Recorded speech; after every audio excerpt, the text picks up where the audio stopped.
और अभी भी हम वहीं से वीडियो रिकॉर्ड कर रहे हैं, लेकिन आपको इसका वीडियो दिखाएँगे हम, ठीक है? कांग्रेस मैडम। हुँ।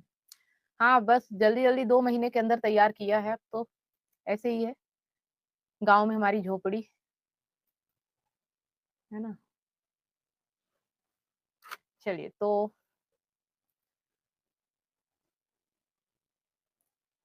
आज पढ़ेंगे श्रीमद् भगवत गीता का अध्याय 7 श्लोक 6, 5 तक हमारा हो चुका है। यह श्लोक बहुत छोटा है, लेकिन इसके भीतर पूरा अस्तित्व, पूरा संसार और हमारी पूरी उलझन समाई हुई है। आज का सवाल है, यह संसार आया कहाँ से? हम किससे बने हैं और क्या हम वाक़ई अलग-अलग हैं?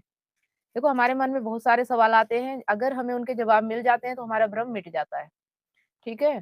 तो यह संसार आया कहाँ से? हम सभी सोचते हैं कि ये ब्रह्मांड, ये प्रकृति कैसे चल रही है? हम किससे बने हैं? और क्या हम वाक़ई अलग-अलग हैं या एक हैं? आता है आप लोगों के मन में ये सवाल कि नहीं आता? संदीप जी, हाँ मैडम, आता है।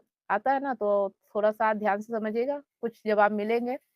तो कृष्ण इस श्लोक में इन सभी सवालों का सीधा उत्तर देते हैं और कहते हैं, सारी सृष्टि 2 प्रकार की प्रकृतियों से बनी है ना? जो सारी सृष्टि है, ये 2 प्रकार की प्रकृति से बनी हुई है और इन दोनों का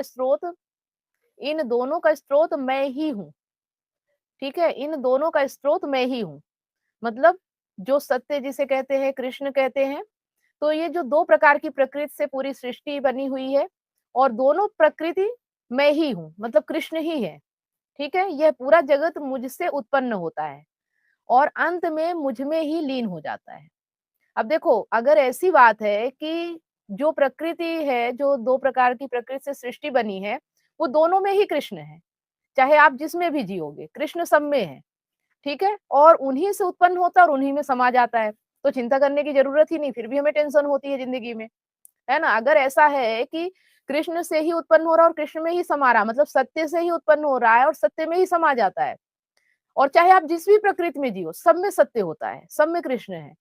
तो फिर टेंशन की बात क्या है? फिर भी हमें टेंशन होता है, तो इसका कारण क्या है? तो ध्यान दीजिए, ये कोई धार्मिक घोषणा नहीं है, यह अस्तित्व की घोषणा है, ठीक है? 2 प्रकृतियाँ क्या है?